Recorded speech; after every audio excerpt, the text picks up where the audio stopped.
사랑하는 영락교회 지체들에게 주 안에서 평화 인사를 전합니다. 오늘은 2025년 4월 1일 화요일입니다. 오늘의 묵상 본문은 마태복음 14장 1절로 12절까지의 말씀입니다.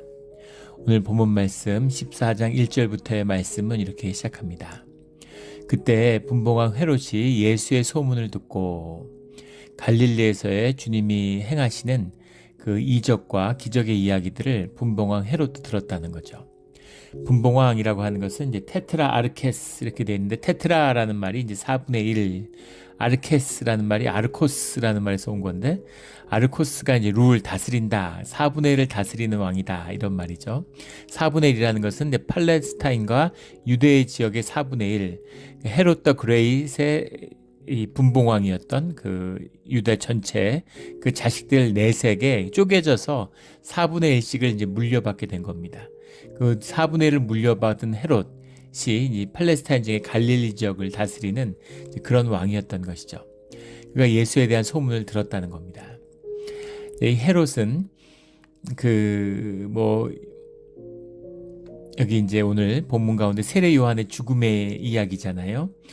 세례 요한으로부터 이제 비판을 받게 되는 이유가 됐던 헤롯 안티파스죠. 헤롯 안티파스인데, 헤롯 안티파스가 오늘 이제 본문의 내용에 나오는 세례 요한을 죽이게 되는 겁니다. 그런데 지금 헤롯과 같이 살고 있는 오늘 나오는 헤로디아라고 하는, 헤로디아는 헤롯 대왕의 아들인 아리스토블루스라고 하는 것의 딸이죠. 그러니까 이복 형제이긴 하지만 자기 조카입니다. 자기 조카임과 동시에 자기의 형제였던 빌립, 그것도 이복 형제죠. 헤롯 빌립 1세의 또 부인이기도 했죠. 근데 그것을과 이제 자기의 제수 씨하고 이제 결혼을 한 거죠. 그러니까 이게 무슨 들깨 때도 아니고 이게 무슨 일인가 이제 이런 생각이 들죠. 근데 또 그 시대에는 이런 배경이 있습니다. 하나는 중세에도 그런 게 있었는데 이제 근친혼이 아주 성행했어요. 그 이유는 블루 블러드라고 그러죠. 로얄 블러드, 블루 블러드. 귀족은 귀족끼리 결혼하고 왕족은 왕족끼리 결혼해야 된다, 이런 생각이 있었기 때문에, 그래서 이제 그런 근친혼 같은 걸 하게 되는 거죠. 그렇지만 그럼에도 불구하고 유대인, 이들이 이두메라고 하는 에돔 사람들이긴 하지만은 유대화된 유대인임을 받아들인 사람들입니다. 유대의 율법에서는 형제간에 이렇게 취해서 결혼하는 것을 금하고 있죠. 물론 계대로 형제가 죽은 다음에 대를 잇기 위해서, 분깃을 잇기 위해서 하는 것은 이제 계대 제도로 고해를로 이제 인정을 해주지만은, 그것이 아닌 무슨 동생의 제수, 형수를 취하고 제수, 이런 건 있을 수 없는 일이죠. 그런 일들을 행하는 자들이었다. 유대인의 율법이나 유대의 법도 지키지 않는 사람들이고, 이제 그런 윤리적으로도 용납받을 수 없는 그런 일이죠. 이런 근친혼의 영향 때문에 이제 그런 게 많죠. 메디치 같은 가문도 마찬가지고, 우리 중세 유럽을 완벽하게 지배했던 유럽의 합스부르가, 오스트리아를 중심으로 하는 합스부르가 왕조가 중세가 끝날 때까지 완전히 중세 유럽을 지배했습니다. 우리 루이 16세 부인이었던 그 루이 왕조의, 부르봉 왕조의 마지막 왕비 마리 앙뚜아네트도 이제 합스부르크가에서 이제 시집을 온 거죠. 온 유럽을 지배했다고 하는데, 합스부르크가의 그 상징이 이제 메브리코죠. 코가 삐뚤어지고 못생겼는데 그런 게 다 유전병이었다는 거잖아요. 그런 또 배경도 있다. 그러니까 지금으로서도 윤리적으로 용납하기 어렵지만, 그 시대에는 그것도 욕먹을 일이긴 하지만, 유대 배경에서 용납될 수 없는 것이지만은 그런 것이 이제 횡행하던 시절이다라고도 이제 볼 수 있겠습니다. 근데 그 분봉왕의 헤롯의 예수의 소문을 들으니까 그 이적을 행한다는 이야기를 듣고 신하들에게 이르되, 이는 세례 요한이라. 그가 죽은 자 가운데서 살아났으니 그러므로 이런 능력이 그 속에서 역사하는도다 하더라. 우리가 모두 영이 있기 때문에 심령으로 무언가 느껴지는 것이 있는 겁니다.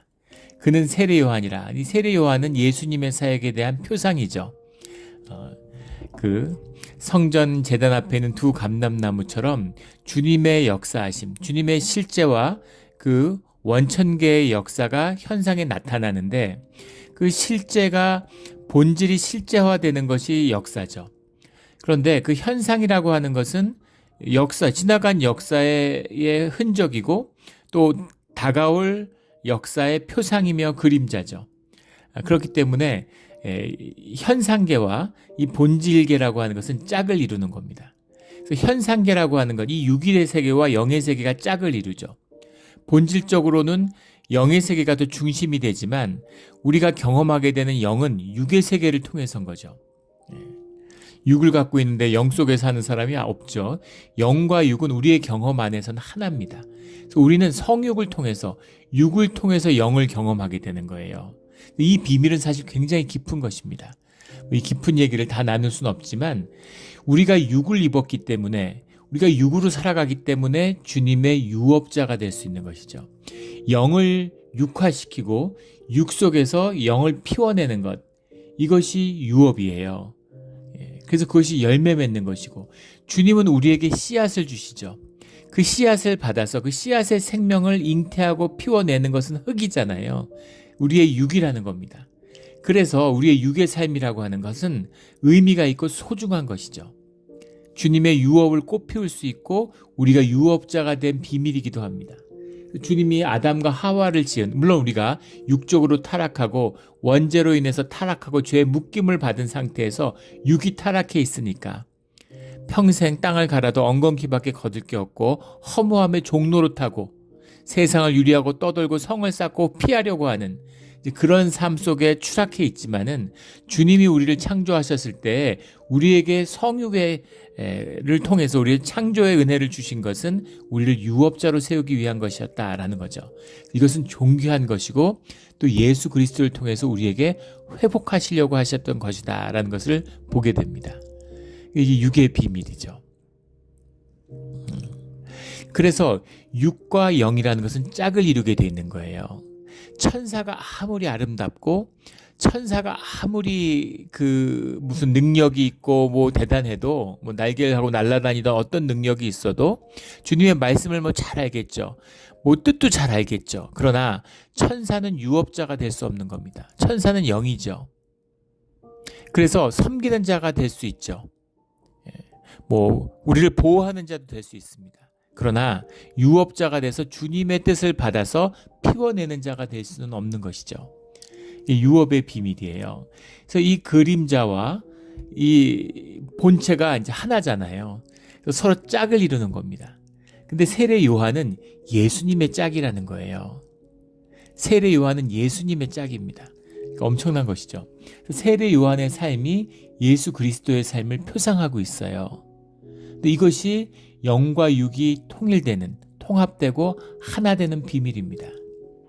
이게 제사의 비밀이에요. 오늘 세례 요한의 죽음인데 마가복음 6장과 누가복음 9장에도 똑같은 이야기가 나오죠. 세례 요한, 수많은 그 선지자들이 죽임을 당하고 예레미야, 이사야도 억울한 죽음을 당하고 12사도가 전부 11사도 전부 다 순교했는데 그런데 그 이야기들이 성경에 안 나오잖아요. 물론 야고보의 죽음 같은 게 나오긴 하지만 대부분의 사도들의 죽음이 나오지 않는데 세례 요한은 뭐길래 이렇게까지 그의 죽음이 중요할까? 그의 죽음이 예수 그리스도의 죽음을 표상하고 있기 때문인 거죠. 주님과 짝을 이루고 있기 때문입니다. 이 비밀이 굉장히 크고 중요한 것이다. 세례 요한의 비밀과 의미는 굉장히 크고 깊은 것이다 라는 것을 보게 되는 거죠. 세례 요한이 죽은 자 가운데 살아났다. 이것도 예수님의 부활을 표상하고 있는 거예요. 물론 세례 요한이 살아나지는 않지만 죽은 자 가운데 부활이 있다라는 것, 그런 능력이 그 속에서 역사한다. 예수님의 영을 받아서 보혜사의 성령을 우리가 받아서 그 영 가운데 우리가 하나가 되고 그의 지체를 이루고 주님의 역사를 이루어 가게 되는 거잖아요. 그래서 그것을 담고 있는 것, 그것을 지금 분봉왕 헤롯이 고백하고 있는 거죠. 그가 그것을 뭐 깨달았거나 이해하거나 뭐 논리정연한 무언가시 있는 것은 아니지만은 그 영적인 핵심을 알고 있다. 우리가 영이니까 느끼고 있다라는 걸 보게 됩니다. 그런데 3절에 보면 전에 헤롯이 그의 동생 빌립의 아내 헤로디아 일로 요한을 잡아 결탁하여 옥에 가두었으니 그 전에 있었던 일, 헤롯이 죽게 된 사정을 말씀하고 있는 겁니다. 그때가 언제였을까 하면 보통은 12사도를 파송했을 때 그때의 사건으로 이제 열두 제자가 파송됨으로 방방곡곡에 예수님의 사역과 복음의 소식이 증거될 때 그 이야기를 들었을 것이다.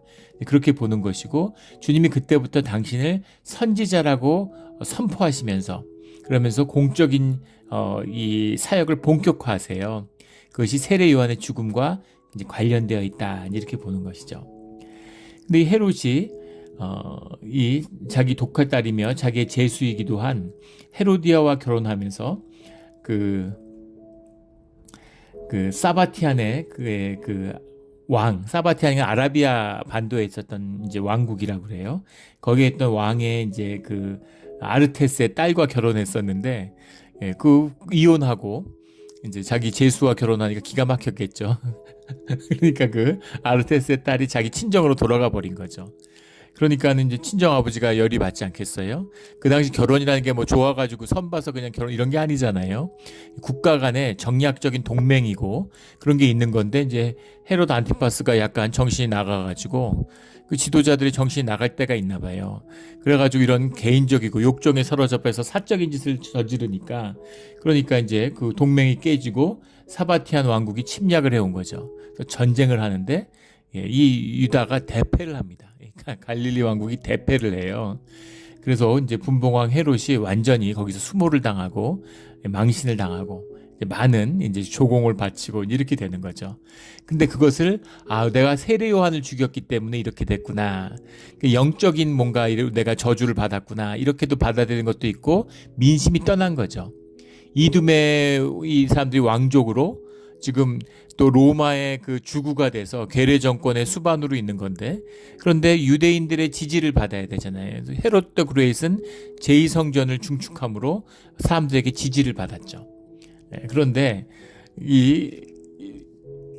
이런 전쟁에 이제 그 뭐 세례 요한 같은 사람을 죽이고 이러니까, 이 세례 요한이라는 것이 유대적인 정체성을 상징하는 거죠. 그 의미를 모를 리가 없겠죠. 그런데 그런 짓을 저지름으로 나라도 어렵게 되고 개인도 망신을 당하고 이런 일을 겪게 된 것입니다. 왜 그런 일을 겪었느냐라는 이야기가 3절부터 나오는 거죠. 헤롯이 그 동생 빌립의 아내 헤로디아의 일로 그 필립 퍼스트의 이제 그 와이프인 헤로디아, 자기 조카 딸이기도 한 헤로디아와 결혼한 것 때문에 요한을 잡아 결박하여 오게 가두었으니, 그것은 유대 율법으로 있을 수 없는 것이고 인륜으로 있을 수 없는 일이니까 이 그 세례 요한이 말씀을 전할 때 그때 이 일들을 비판을 했겠죠. 4절에 이는 요한이 헤롯에게 말하되 당신이 그 여자를 차지한 것이 옳지 않다 하였습니다. 헤롯에게 말하되 뭐 직접 가서 말했을 수도 있을지 모르겠지만 헤롯에 대하여서 말했다, 이렇게 받아들이는 게 더 맞겠죠.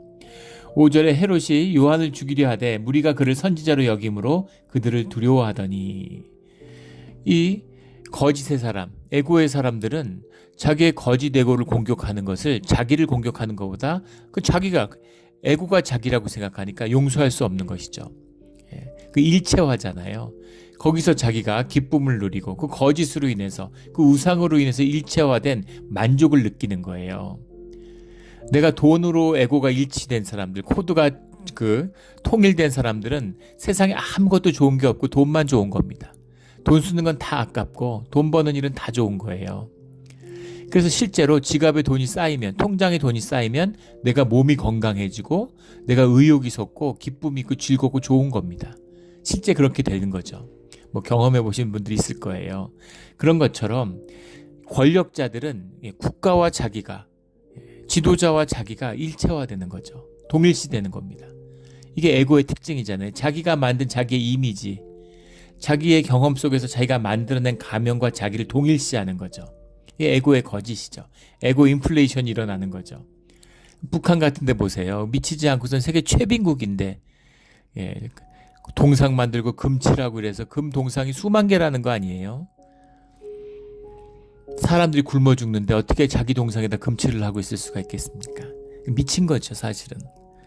그런데 자기 그 초상화나 무슨 그런 거 이렇게 거기 그리다가 하도 크니까 이제 그리는 사람이 거기 걸터 앉아 쉬고 있는데 그 초상화 걸터 앉았다고 사형당하고, 어떻게 그럴 수가 있어? 그런데 초상화가 자기인 거죠. 우상이 자기인 거예요. 그래서 그걸 모독하는 건 자기를 모독한 거기 때문에 참을 수 없는 분노를 느끼는 거죠. 그래서 죽이려 하되, 그 죽이려고 하는 거예요. 어떻게 사람을 죽이려고 합니까? 이런 짓이 가능하게 되는 것. 이것이 에고의 거짓. 사실 우리의 거짓인 거죠. 그래서 에고가 죽으면 내가 죽은 것 같아. 그보다 더 괴로운 겁니다. 10여 년 된 것 같은데, 예, 10수년 전에 한국에서 굉장히 화제가 됐었죠. 삼성그룹의 삼성전자의 무슨 부사장인가 뭐 그랬는데, 그 사람이 이제 자살을 했어요. 근데 통장에 100몇십억이 있었습니다. 140몇 억인가 100몇십억이 있었어요. 그래서 굉장히 화제가 됐습니다. 예. 돈이 수십억이 현금으로 캐시로 은행에 있으니까 뭐 다른 자산도 많았겠죠. 그게 전부는 아니었을 텐데. 그리고 뭐 삼성에서 할 것 하고. 근데 그 사람이 무슨 그 안에서 중요한 보직에서 밀린 거죠. 그러니까는 그걸 못 참고서 스스로 괴로워서 목숨을 끊었다는 거예요. 믿어지세요? 예. 이를테면 뭐 정부에서 장관 하는데 내가 무슨 재무부 장관, 뭐 상공부 장관 이런 거 하다가 무슨 여성가족부 장관 예, 뭐 그런 거 맡으니까 예, 못 견디고서 자살했다는 거죠. 문화부 장관 이런 거 되니까 못 견디고. 말이 되나요? 뭐가 무슨 그런 큰 봉변을 당했다고. 근데 자기의 자존심, 자기의 에고가 상처를 받은 거죠. 못 견디는 겁니다. 또 그거보다 몇 년 전에는 한국의 굴지의 조선사의 사장인데 회장이 없는 사장이니까 뭐 굉장한 거죠. 그런데 이제 대통령 그 가족한테 가서 뇌물 주고 뭐 이러다가 그 받은 놈들도 나쁜 놈들이지만 그 대통령이 받은 지 형을 비난해야지. 예, 그 무슨 시골에 있는 자기 뭐 아무것도 모르는 사람한테 그렇게 돈 갖다 주고 그러지 마라 이러면서 막 그 돈 준 사람을 비난한 거죠. 그러니까 이 사람이 출근길에 그거를 라디오로 듣고 한강에서 투신 자살을 했죠.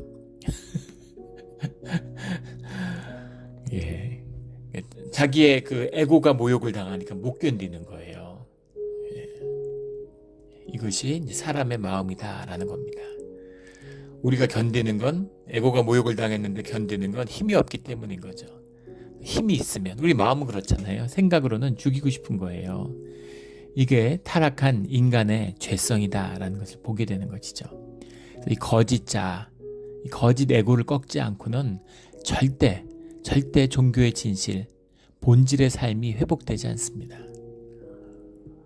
이 거짓 에고가 종교랑 이 말씀과 결합한, 성경과 결합한, 그게 종교잖아요. 최악이죠. 하나님 절대 용서받지 못하는 최악입니다. 그래서 교회 같은 데 나와서 종교인으로 사는 거예요. 남들 판단하고 정죄하고 자기 막 의로운 체하고 활개치고 아무것도 아닌 일 같고 막 상처받았다 그러고 막 그러는 겁니다. 그 비극인 거죠. 축복으로 주신 이 교회의 이 축복의 그릇을 저주의 그릇으로 바꾸는 거예요. 이게 마귀의 짓이고 마귀와 결탁한 종교인들의 행위다라는 것을 보게 되는 거죠. 이것이 오늘 보게 되는 헤롯의 모습입니다. 6절에 마침 헤롯의 생일이 되어 헤로디아의 딸이 이 연석 가운데서 춤을 추어 헤롯을 기쁘게 하니, 춤을 어떻게 췄는지 모르겠는데 하여간 헤롯이 기뻤다는 거죠. 7절에 헤롯이 맹세로 그에게 무엇이든지 달라는 대로 주겠다고 약속하거늘. 예, 맹세로 하는데, 맹세라고 하는 것이 이제 유대 전통 안에 있고 유다 왕국이잖아요. 그러니까 맹세라는 것이 이제 하나님의 이름으로 맹세를 하는 겁니다. 근데 그 유다적 전통 안에서 맹세를 한다는 건 무슨 의미냐면, 이 맹세를 지키지 않으면 어떤 저주든 어떤 벌이든 내가 다 감당하고 받겠다라고 하는 것에 대한 맹세죠. 예. 그러니까 개인도 이 맹세를 어기는 것이 어려워요. 예. 그래서 언약의 목숨을 거는 거 아닙니까? 하물며 왕인데 또 왕의 자존심이 있잖아요. 왕의 이름, 예. 왕의 이름으로 하나님의 이름을 걸고 맹세했는데, 그 맹세는 자기보다 큰 걸로 하니까 왕은 신의 이름으로 맹세를 하는 거죠. 그렇게 맹세를 했는데, 예, 약속했다. 무엇이든지 달라는 대로 주겠다. 근데 정말 헤롯 안티파스가 그렇게 파워가 있고 그렇게 힘이 센 왕이었습니까? 아니죠. 제대로 나라를 다스릴 권세도 없어요. 왜냐하면 이게 정교 일치 사회인데 종교적인 또 권세가 있습니다. 거기다가 결정적으로 그 위에 로마의 권세가 있잖아요. 총독한테 꼼짝 못하는 거죠. 분봉왕이에요. 그러니까 그 자기 형제들하고도 경쟁해야 되고 또 그걸 잘 보이기 위해서 로마에게도 계속 아부하고 잘 보여야 되는 그런 위치에 있습니다. 힘도 별로 없어요. 그런데 물론 이제 그 갈릴리 땅, 그 팔레스타인에서는 힘이 있죠. 그런데 내가 무엇이든지 달라는 대로 주겠다. 뭘 줄 수 있겠어요? 그런데 자기 이제 생각으로는 뭐 뭐든지 줄 수 있는 것처럼 허세를 부리는 거죠. 8절에 그가 제 어머니의 시킴을 듣고 이르되 세례 요한의 머리를 소반에 얹어 여기서 내게 주소서. 근데 뭐 딸이 어렸겠죠. 뭐 불과 10대의 여자였을 텐데 사람의 머리를 소반에 얹어서 떼게 달라. 어떻게 이런 걸 원할 수가 있습니까? 강아지 머리를 얹어서 소반에다 받을 수 있겠어요? 10대 소녀가? 개구리 머리도 못 받을 겁니다. 그런데 사람의 머리를 소반에 얹어서 자기에게 선물로 달라고? 인간의 일이 아니죠. 이 세례 요한과 이 헤로디아를 보면 마치 그 엘리야와 이세벨의 모습이 연상되잖아요. 악의 역사인 거죠. 마귀의 역사인 겁니다. 선지자를 탄압하는. 우리 오늘 14장 1절 본문 전에 나왔던 13장의 마지막에 나오는 주님이 말씀하셨던 선지자가 자기의 고향과 자기 집에서는 존경을 받지 않음이 없느니라. 말씀을 귀하게 여기는 그 귀함을 잃어버린 인간이 어떻게 말씀을 귀하게 여기지 않을 수가 있겠어요? 어떻게 영이 있는데 본질을 추구하지 않을 수가 있겠어요? 어떻게 참나를 살고 싶은 양심의 소리를 느끼지 않을 수 있겠습니까? 그것을 마비시키는 거죠. 그 마비는 거짓으로 되는 거예요. 그러나 살아있는 사람의 머리를 잘라서 소반에 달라는 건 사람의 소원일 수가 없는 겁니다. 이것은 성전 꼭대기에 앉아서 인간을 시험하는 마귀의 역사예요. 이 마귀의 역사가 일어났다라는 거죠. 왕이 근심하나 인간적인 양심에 걸리겠죠. 자기도 알잖아요. 지금 세례 요한이 뭐 그렇게 사실 잘못한 게 없다는 거를, 지가 잘못한 거라는 걸 알죠. 그것도 알고 있는 것도 있고, 또 다른 것은 사람들이 세례 요한을 좋아하잖아요. 근데 민심을 살피라는 로마 군대가 들어와 있지 않아요, 팔레스타인 지역에. 그 네가 알아서 잘 다스려. 네가 잘 다스리고 그 재물들 갖다 바치고 세금 잘 걷어들이고 이러면 너가 왕노릇 할 수 있어. 네 거는 네가 팔레스타인에서 수탈해서 네가 잘 먹고 잘 살면 돼. 이게 로마의 지배잖아요. 그런데 민심이 막 동요하고 거기서 소란이 일어나고 이러면 너 똑바로 못해? 이러면 바로 잘리는 거죠. 이러니까 세례 요한을 건드렸다 혹시 민심이 일어나면 어떡하나, 이제 그런 두려움도 있는 거죠. 양심의 꺼리낌도 있었을 것이고, 그리고 왕이 힘든 겁니다. 근심하는데 자기의 맹세한 것과 그와 함께 앉은 사람들 때문에 주라 명하고, 자기 체면이 있는데, 자기 신하들이 있는데, 자기가 한 말이 있는데, 자기의 체면과 자기의 그 위신을 세례 요한의 목숨보다, 인간의 양심보다 더 소중하게 여기는 거죠. 이것이 에고의 거짓입니다. 이게 에고의 거짓이에요. 거짓의 사람들은 결국은 속이고 속이다가 끝에서는 마귀와 하나가 되게 돼 있습니다. 그러니까 거짓을 끊어야 되는 거예요. 거짓의 모양도 취해서는 안 되는 것입니다. 교회도 마찬가지죠. 교회가 늘 어려워지는 것은 불법을 행하기 때문입니다. 법이 정해져 있고 법대로 하면 돼요. 그런데 막 분위기 좋고 이번엔 이렇게 하자, 저번엔 저렇게 하자 이러면서 한 번 법을 넘어가는 겁니다. 그러면 한 번 넘어가면 두 번 넘어가고 10번 넘어가고, 어떨 땐 지키고 어떨 땐 안 지키고, 이렇게 질서가 무너지는 거죠. 질서가 무너지고 나면 이제 마귀의 놀이터가 되는 겁니다. 그럼 별꼴이 다 일어나요. 우리가 경험해봐서 알죠. 그 불법을 행하는 자들, 주님의 이름을 모르는 자들, 그런 자들이 행하는 일이다. 그걸 정확히 그 살로메가 헤로디아의 딸이 보여주잖아요. 자기가 춤추고 자기가 칭찬받았지만 자기 게 아니죠. 무슨 10대 여자애가 칭찬받겠다고 세례 요한의 선지자의 머리를 쟁반에 받아서 엄마한테 갖다 주겠어요. 그걸 갖다 주면 엄마가 기뻐하니까. 엄마가 기뻐하는 일을 애는 하고 싶을 뿐인 거죠. 근데 자식한테 이런 짓을 시켜요. 세상에 정상적인 엄마가 어떻게 딸한테 이런 짓을 시키겠습니까? 저주의 멍에로 자식을 묶는 거죠. 우리가 그런 짓을 서슴없이 해요. 우리가 명문대 가려고 애들한테 막 목숨 거는 거, 이런 게 그런 거죠. 세상의 거짓에게 자식을 넘겨서 팔아 먹는 겁니다. 경쟁력 있고 또 가치 있고 잘 나가는 좋은 상품으로 자식을 만들기 위해서 자식이 아파하던 괴로워하던 적성에 안 맞아 하던 아무 상관없어요. 애들 막 잡고 막 가슴 아픈 일이죠. 타이거맘이라고 그러죠. 미국에서는. 우리 무슨 청담동 며느리 뭐 대치맘, 한국에서는 대치맘, 애 잡는, 미국에서는 타이거맘이라고, 애들 막 잡는 그런 엄마들. 그것도 이제 몇 년 된 이야기잖아요. 그 중국 여학생인데 그 엄마한테 이제 뭐 애를 잡았는데 하버드를 못 가는 거죠. 하버드에 갔다고 거짓말하고 돈 받아가지고 하버드에다가 집 얻어가지고 보스턴에서 4년 살았는데 졸업식이 다가오니까 막 괴로워하다가 목숨을 끊었죠. 졸업을 앞두고 부모님이 오신다 그러니까. 그래서 그게 화제가 돼서 뉴스에 난 것을 이제 본 기억이 납니다. 하버드가 뭐라고, 학교가 뭐라고. 너무 비참한 이야기잖아요. 오늘 헤롯 왕의 이야기죠. 지 이름이 뭐라고. 이런 일들을 벌이는 겁니다. 그의 머리를 소반에 얹어서 그 소녀에게 주니 그가 자기 어머니를 가져가니라. 요한의 제자들이 와서 시체를 가져다가 장사하고 가서 예수께 아뢰니라. 예수님이 세례 요한의 죽음을 받으시는 거죠. 아들의 죽음이 무엇입니까? 그게 제사예요. 제사의 본질입니다. 제사를 드린다는 건 뭐 소 끌고 가서 잡는다는 게 아니죠. 우리 레위기 할 때 나눈 적이 있죠. 소 잡는 것도 보통 일이 아니에요. 양 잡는 게 보통 일이 아닙니다. 양 잡으려면은 양 털을 깎아야 돼요.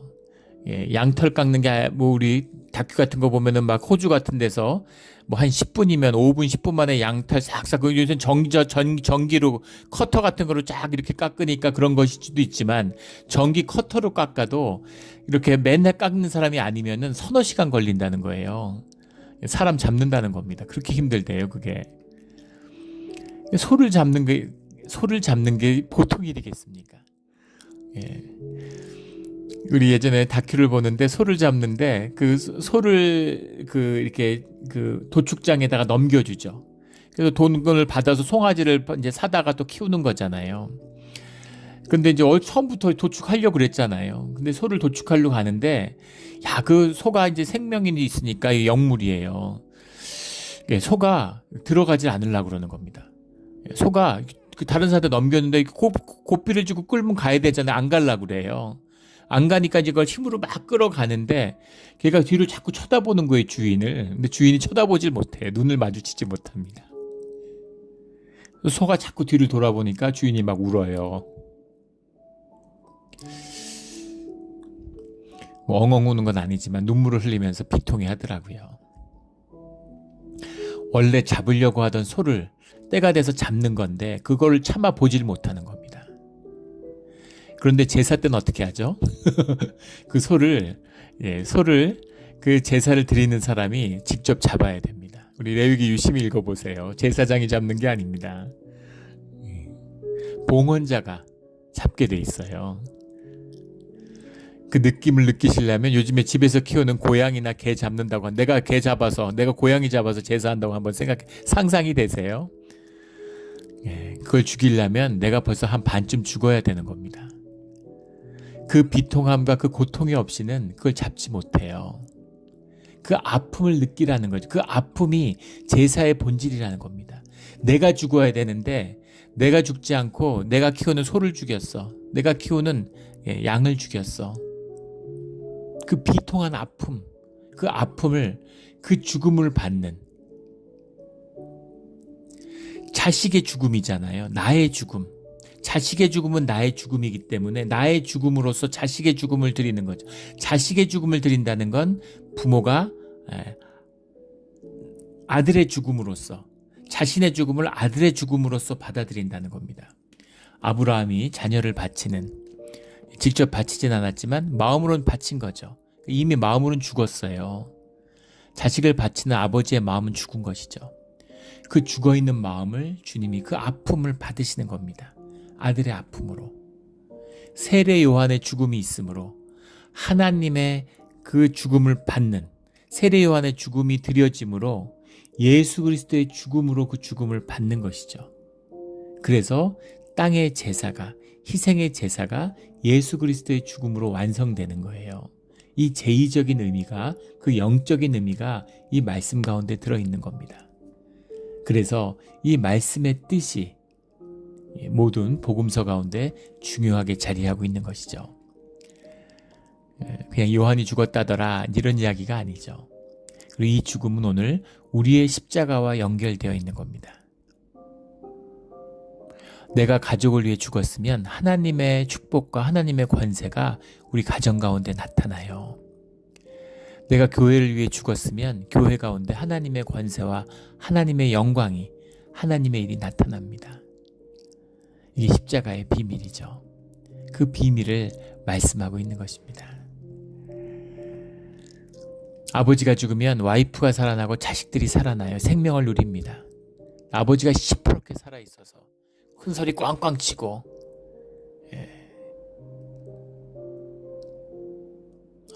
개들은 피고 막 거들은 피고 오만하고 막 소리 꽥꽥 질러대고 상 없고 이러면 다 죽는 겁니다. 와이프도 죽고 자식들 다 죽어요. 그래도 자기가 살았다고, 자기가 살겠다고 요한의 머리를 잘라서 소반으로 받는 게 기쁨이 되는, 어떻게 이런 기쁨이 있을 수가 있어요. 이런 거짓, 마귀의 기쁨으로 기뻐하는 그런 저주받은 인생이 되는 겁니다. 우리 사순절을 지나고 있는데 십자가를 묵상하며 죽은 채 하는 것으로는 아무것도 되지 않습니다. 죽어야 되는 것이죠. 한 번 죽음으로 부활의 생명을 누리는, 살아서 죽음으로 살아서 영생을 누리는 우리의 복된 신앙의 길이 되기를 예수 그리스도 이름으로 축원합니다. 아멘. 기도드리겠습니다. 하나님 아버지 감사합니다. 세례 요한의 죽음 가운데 비통함이 있습니다. 이런 억울한, 이런 비참한, 이런 애통한 죽음이 있을까? 하지만 그 죽음의 모양이 아니라 그 죽음을 주님이 받으심으로 결코 헛되지 않는 가장 아름다운, 온 인류를 구원하는 그런 그리스도의 죽음과 하나 되는 놀라운 주님의 축복의 비밀을 만날 수 있게 해주시니 감사합니다. 주님, 한 번 사는데, 한 번 죽는데 헛되게 죽는 것이 아니라 주님과 만나는 그런 죽음, 또 주 안에서 부활하는 그런 진실된 복된 죽음이 되게 하여 주시옵소서. 감사하며 예수 그리스도 이름으로 기도드렸습니다. 아멘.